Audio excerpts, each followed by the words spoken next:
Bom dia, irmãos. Hoje, domingo, dia 3 de maio de 2020.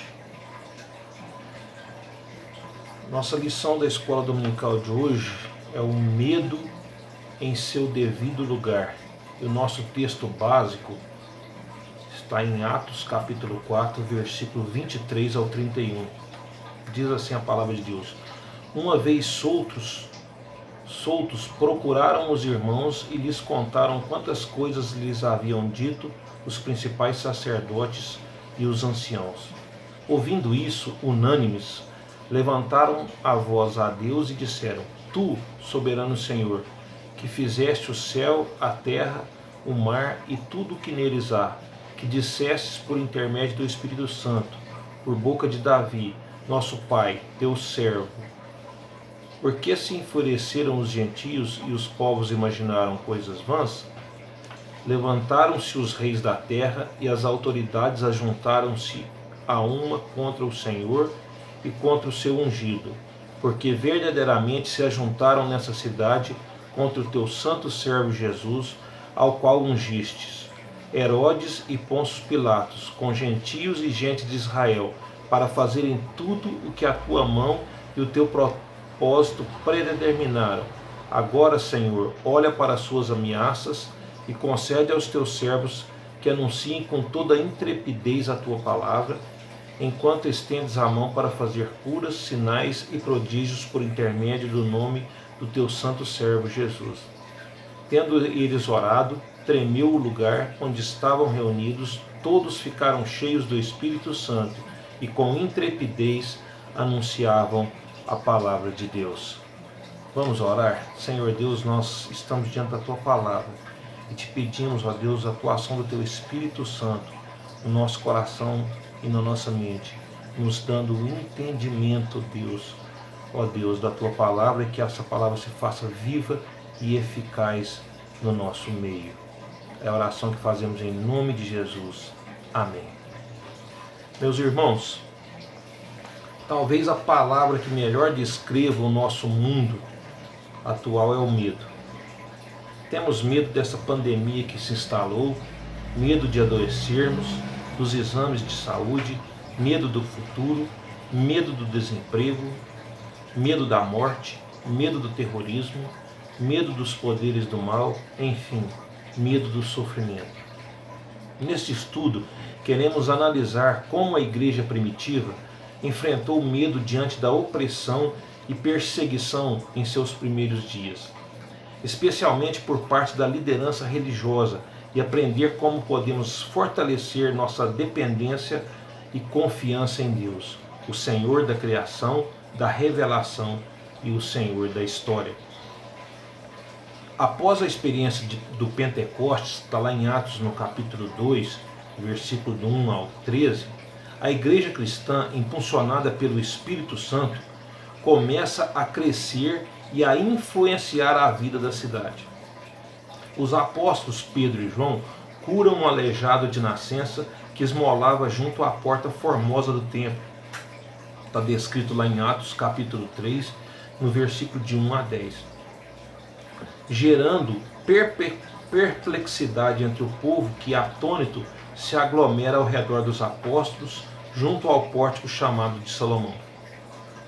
Pedro oportunamente profere um discurso profundamente cristocêntrico, provocando o ressentimento dos sacerdotes e saduceus, que então os levam à prisão para serem julgados pelo Sinédrio, o STF de Israel. A comunidade cristã, diante disso, experimenta um clima de muita tensão, ameaças e apreensão. O que iriam fazer? Fugir para as montanhas? Traçar uma estratégia de luta armada? Praguejar e amaldiçoar seus opositores? O que você faria? Eu queria destacar alguns pontos antes de nós olharmos o texto como um todo, destacar alguns pontos do texto. Primeiro, ao se reencontrarem com Pedro e João e receberem um relato do que tinha acontecido, qual foi a primeira reação daquela comunidade cristã? Está lá no versículo 23, 24. Eles oraram a Deus. Fala assim: uma vez soltos, procuraram os irmãos e lhes contaram quantas coisas lhes havia dito os principais sacerdotes e os anciãos.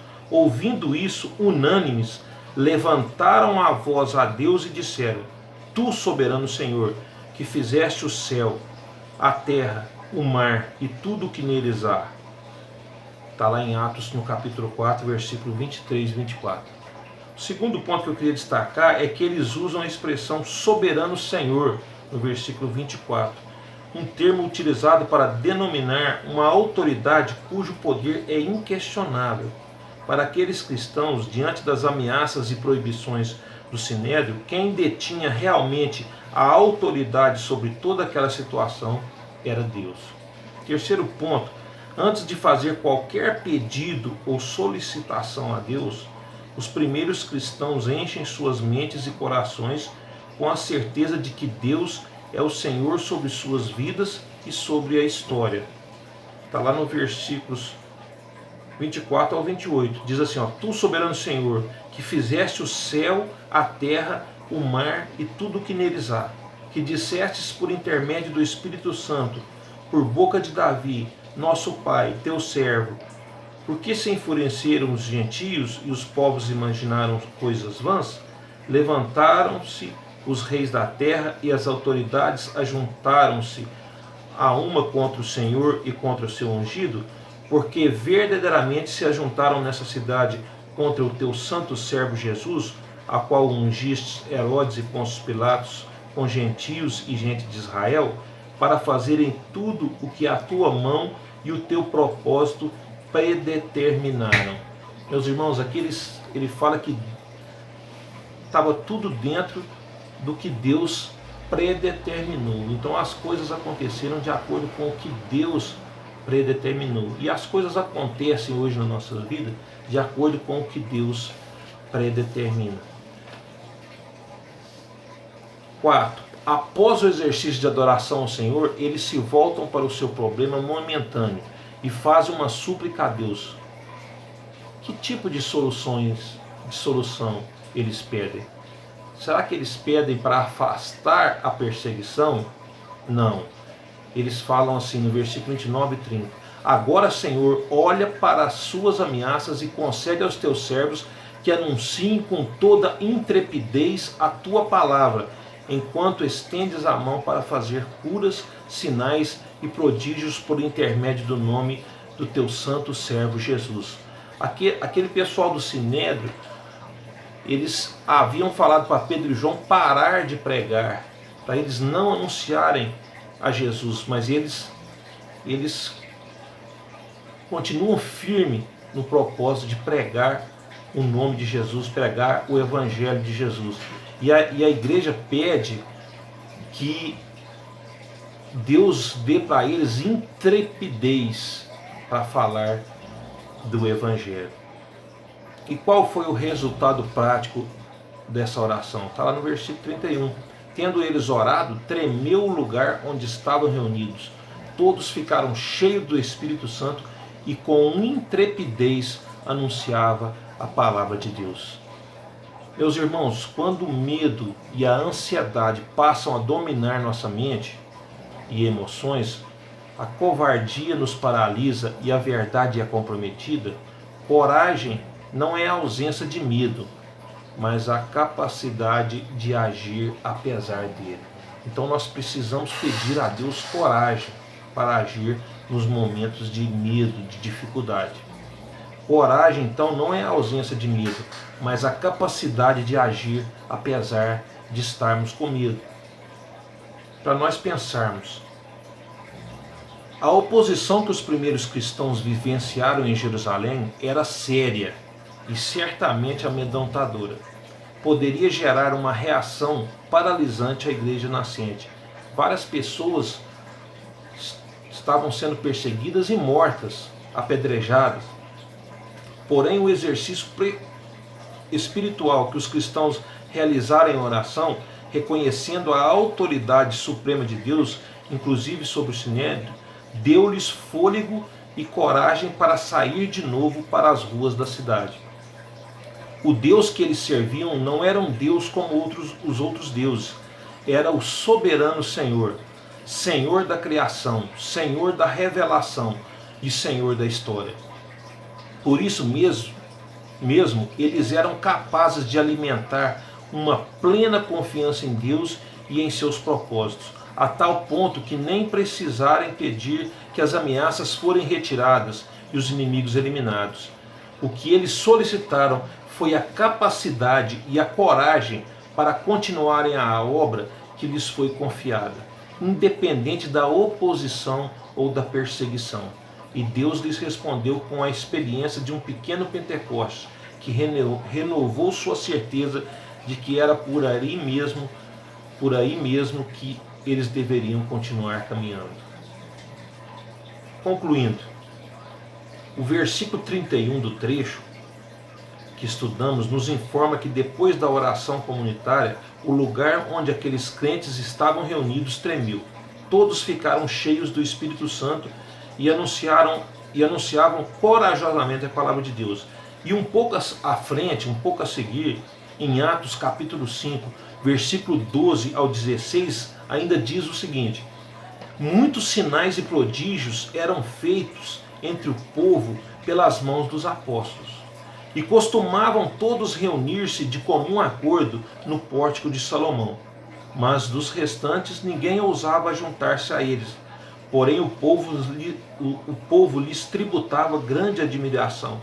E crescia mais e mais a multidão de crentes, tanto homens como mulheres, agregados ao Senhor, a ponto de levarem os enfermos até pelas ruas e os colocarem sobre leitos e macas, para que ao passar Pedro, ao menos a sua sombra se projetasse em algum deles. Afluía também muita gente das cidades vizinhas a Jerusalém, levando doentes e atormentados de espíritos imundos, e todos eram curados. Ou seja, Deus agiu de maneira tremenda na vida daqueles homens que buscaram coragem, que buscaram a intrepidez para pregar o Evangelho e a palavra de Deus. Meus irmãos, provavelmente na semana que vem vamos retomar as atividades na igreja, com toda a responsabilidade e os cuidados necessários para manter o distanciamento e nos proteger. Precisamos pedir a Deus a coragem, a intrepidez e a sabedoria para lidarmos com essa situação e confiar que Deus é o soberano Senhor e está no controle de todas as coisas. Que o Espírito Santo de Deus nos capacite e nos dê força para vencer mais este desafio. Eu quero orar com os irmãos. Senhor Deus, nós te agradecemos, ó Pai, pela tua palavra que nos dá coragem, nos dá força, ó Deus, e o exemplo desses homens, ó Deus, desses apóstolos, esses servos do Senhor, ó Deus, que não recuaram, mas que tiveram coragem, ó Deus, de levar a tua palavra, mesmo diante de tanta dificuldade, perseguição e morte. E eles seguiram em frente, Senhor.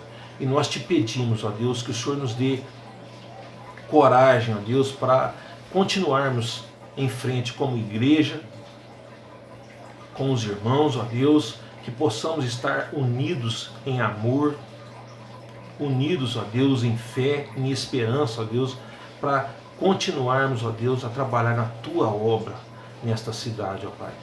Nós te pedimos a tua proteção, ó Deus, te pedimos, ó Deus, que o Senhor nos dê sabedoria para podermos, ó Deus, agir de forma responsável, de forma, ó Deus, a mantermos, ó Deus, o distanciamento, mantermos, ó Deus, distanciamento social, para que possamos, ó Deus, estarmos protegidos, ó Deus, e que o Senhor seja a nossa proteção, ó Pai. Nós te agradecemos por tudo e oramos em nome de Jesus, nosso Senhor e nosso Salvador. Amém.